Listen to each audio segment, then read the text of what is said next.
నమస్కారం. ఈనాటి మన విశ్లేషణకు స్వాగతం.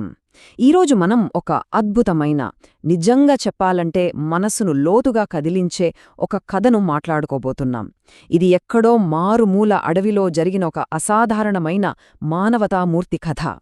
అన్నపూర్ణమ్మ అని పిలవబడే ఒక సాధారణ మహిళ అసలు ఒక గ్రామదేవతగా ఎలా కీర్తించబడింది, ఆ ప్రయాణం వెనుకున్న కన్నీటి విషాదం ఏమిటి అన్న విషయాలను ఇప్పుడు మనం లోతుగా తెలుసుకుందాం.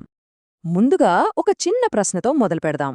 ఒక గొప్ప మహారాజు, కనీసం మనుషులు కూడా తిరగని ఒక మారుమూల అడవిలో ఉన్న చిన్న పూరి గుడిసెకు ఏకంగా వందలాది బియ్యం బస్తాలు ఎందుకు పంపిస్తున్నాడు? అది ఒక వృద్ధురాలి కోసం? వినడానికే చాలా ఆశ్చర్యంగా ఉంది కదూ! ఆ బస్తాలు మోసుకుపోతున్న బండ్లను చూసిన ఊరి ప్రజలకు కూడా మొదట ఇదే సందేహం వచ్చింది. అసలు ఆ గుడిసెలో ఉన్నదెవరు? ఆమెకు రాజుగారికి ఉన్న సంబంధమేమిటి? ఈ ఆసక్తికరమైన మిస్టరీని ఛేదించే ముందు అసలా వృద్ధురాలి గురించి ఆ చుట్టుపక్కల ప్రజలు ఏమనుకుంటున్నారో ఒకసారి చూద్దాం. ఆమెను చుట్టుపక్కల వాళ్లంతా అడవి తల్లి అని ఎందుకు పిలుస్తారో తెలుసా? దానికి ఎన్నో కారణాలున్నాయి. ఒకసారి ఒక జమీందార్గారి బండి బురదలో కూరుకుపోయి ఎంత ప్రయత్నించినా అస్సలు కదలదు. ఆ సమయంలో ఈ వృద్ధురాలు అడగకుండానే వచ్చి ఆయనకు భోజనం పెట్టి మనస్సును కాస్త నిర్మలపరుచుకోమని చెబుతోంది. ఆశ్చర్యంగా ఆ తర్వాత బండి సులభంగా కదిలిపోతోంది. అలాగే వీరయ్య అనే ఒక గ్రామస్థుడు అనారోగ్యంతో ఉన్న తన బిడ్డతో అడవిదారిలో చిక్కుకున్నప్పుడు ఆమె ఆశ్రయమిచ్చి ఆ పిల్లాడికి పాలుపట్టి ఆకలి తీరుస్తోంది. తెల్లవారేసరికి ఆ బిడ్డ జ్వరం పూర్తిగా తగ్గిపోతోంది. ఈ సంఘటనలతో ఆమె కేవలం మనిషి కాదని, అడవికి వచ్చిన ప్రతి బాటసారిని రక్షించే అతీత శక్తి అని ప్రజలు నమ్మడం మొదలుపెట్టారు. మనం తరచుగా వింటూ ఉంటాం కదా, దైవం మానుష రూపేణా అని. అంటే దేవుడు ఎక్కడో గుడిలో కాకుండా సాటి మనిషికి సాయం చేసేవారి రూపంలోనే ఉంటాడని ఆ గ్రామస్తుల ప్రగాఢ నమ్మకం.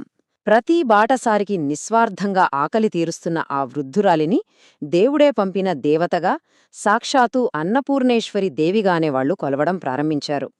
ఈ నమ్మకం ఎంత బలపడిందంటే ఆ అడవిదారిగుండా వెళ్లే ప్రతి ఒక్కరూ ఆమెను దర్శించుకోవడం ఒక పవిత్రమైన ఆచారంగా మారిపోయింది. మరి ఇంతటి దయ, కరుణ ఒక్కరికే పరిమితమవుతుందా? అస్సలు కాదు కదా. అది ఒకరి నుంచి మరొకరికి వ్యాపిస్తుంది. సరిగ్గా అదే జరిగింది. అన్నపూర్ణమ్మ చేస్తున్న ఈ సేవ చూసి గ్రామస్తులందరూ స్ఫూర్తి పొందారు. ఒకరోజు ఆ గ్రామంలో లక్ష్మీ అనే ఒక చిన్నారి గుడి బయట ఆకలితో అలముటిస్తున్న ఒక ముసలి వ్యక్తికి తన ఆహారాన్ని ఇచ్చేస్తుంది. అదే సమయంలో ప్రజల బాగోగులు తెలుసుకోవడానికి మారువేషంలో వచ్చిన సుశీల మహారాజు ఈ దృశ్యాన్ని చూసి ఆశ్చర్యపోతాడు. ఇంత చిన్న వయస్సులో ఈ పాపకు ఇంత గొప్ప గుణం ఎలా వచ్చింది అని ఆరా తీస్తే అప్పుడు ఊరందరికీ ఆదర్శంగా నిలిచిన ఆ అన్నపూర్ణమ్మ పేరు ఆయనకు మొదటిసారి తెలుస్తుంది. ఇక్కడే మన కథ ఒక కీలకమైన మలుపు తిరుగుతుంది. అసలు ఏ పరిచయం లేని అపరిచితుల ఆకలి తీర్చడమే జీవిత లక్ష్యంగా ఒకరు ఎందుకు పెట్టుకుంటారు? ఈ ఆలోచనే రాజుగారికి కూడా వచ్చింది. ఆ కుతూహలంతోనే ఆయన రాత్రివేళ ఆ అడవికి చేరుకుని అన్నపూర్ణమ్మను కలుసుకుంటారు. అసలు మిమ్మల్ని ఇంతలా ప్రేరేపించిన ఆ గతం ఏమిటి అని అడుగుతారు. సరిగ్గా అప్పుడే ఆ గుడిసెలో ఎవ్వరూ ఊహించని ఒక చేదుగతం బయటపడుతుంది. ఒకవైపేమో ఏ బాటసారి ఆకలితో ఉండకూడదని ఆరాటపడే దైవ సమానురాలైన ప్రస్తుత అన్నపూర్ణమ్మ, కాని మరోవైపు కటిక దారిద్ర్యంలో ఆకలితో అలమటించిన గతమున్న పార్వతమ్మ. అవునండి, ఆమె అసలు పేరు పార్వతమ్మ. ఒకప్పుడు సర్వం కోల్పోయి ఒక పూట తిండి కోసం సొంత ఊరివాళ్లనే అడుక్కున్నా ఎవరూ కనికరించని దుస్థితి ఆమెది. మరి ఆ పార్వతమ్మే నేడు ఎవ్వరినీ ఆకలితో పడుకోనివ్వని అన్నపూర్ణమ్మగా ఎలా మారింది? ఆ ప్రయాణం వింటే ఎవరికైనా కన్నీళ్లాగవు. ఆమె జీవితంలో జరిగిన ఆ విషాదం గుండె తరుక్కుపోయేలా ఉంటుంది. పార్వతమ్మ, ఆమె భర్త శివయ్య, వాళ్లకొక 4 ఏళ్ల బాబు, పేరు రాము.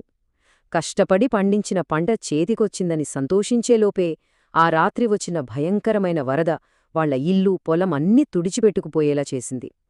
వరద తర్వాత 3 రోజులపాటు ఆ తల్లి తన బిడ్డకోసం ఊరంతా భిక్షాటన చేసినా ఒక్కరు కూడా పట్టెడన్నం పెట్టలేదు.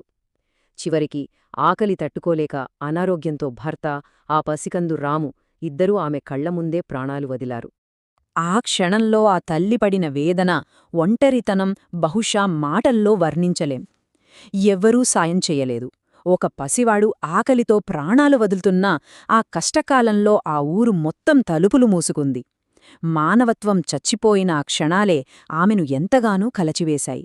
ఆ నిస్సహాయత, కళ్ళెదుటే తన వాళ్లను కాపాడుకోలేకపోయిన ఆ ఆవేదన, అవే ఆమె జీవిత లక్ష్యాన్ని పూర్తిగా మార్చివేశాయి. తన ప్రాణానికి ప్రాణమైన భర్త, బిడ్డ విగతజీవులుగా పడియున్న ఆ క్షణంలో పార్వతమ్మ ఒక కఠోర శపథం తీసుకుంది. నాకు పట్టిన ఈ గతి, ఈ దుస్థితి ఇంకెవ్వరికీ పట్టకూడదు. ఈ లోకంలో ఎవరూ ఆకలితో బాధపడకూడదు అని. తన అనంతమైన శోకాన్ని ఆమె శాపంగా మార్చుకోలేదు. దానికి బదులు ఇతరులకు రక్షణ కవచంగా మార్చుకుంది. ఆ బాధను దిగమింగి మళ్లీ కష్టపడి వ్యవసాయం చేసి పండిన ప్రతి గింజను ఆ మార్గంలో వచ్చే బాటసారుల ఆకలి తీర్చడానికే ఉపయోగించటం మొదలుపెట్టింది. అలా ఒక సామాన్య పార్వతమ్మ నేడు మనం చూస్తున్న అన్నపూర్ణమ్మగా అవతరించింది. ఈ కథ మొత్తం విన్న సుశీల, మహారాజు కన్నీళ్లు ఆపుకోలేకపోయారు. ఇప్పుడు మీకర్థమైంది కదా, మన విశ్లేషణ మొదట్లో చెప్పుకున్నట్టు ఆ పూరి గుడిసెకు 100 బస్తాల బియ్యం ఎందుకు వెళ్తున్నాయో. మహారాజు వెంటనే తన మంత్రిని పిలిచి ఆ క్షణం నుండే అన్నపూర్ణమ్మగారి ఇంటికి 100 బస్తాల బియ్యాన్ని, వంట సామాగ్రిని నిరంతరం పంపాలని ఆదేశించాడు. ఆ తల్లి చేస్తున్న నిస్వార్థ సేవకు ఏ ఆటంకం కలగకుండా జీవితకాలం పాటు సరిపడా ధాన్యం పంపే బాధ్యతను ఆ మహారాజే స్వయంగా తీసుకున్నాడు. సో మనం ఈ అద్భుతమైన విశ్లేషణ ముగింపుకు వచ్చేశాం. ఇక్కడొక ప్రశ్న మనందర్నీ లోతుగా ఆలోచింపజేస్తోంది. ఒక అంతులేని విషాదం, ఒకరి ప్రాణాలను బలిగొన్న ఆకలి, ఇంతటి అనంతమైన దయను పుట్టించగలిగితే మన జీవితంలో ఎదురయ్యే కష్టాలను, బాధలను ఇతరులకు మార్గదర్శకంగా ఎందుకు మార్చకూడదు? అన్నపూర్ణమ్మ కథ కేవలం ఒక దానగుణం గురించి మాత్రమే కాదు. అది మనిషిలోని ఆత్మస్థైర్యానికి, స్వచ్ఛమైన ప్రేమకు నిదర్శనం. ఈ స్ఫూర్తిదాయకమైన కథ మీ అందరి మనసులను తాకిందని ఆశిస్తున్నాను. మరొక ఆసక్తికరమైన అంశంతో మళ్లీ కలుద్దాం.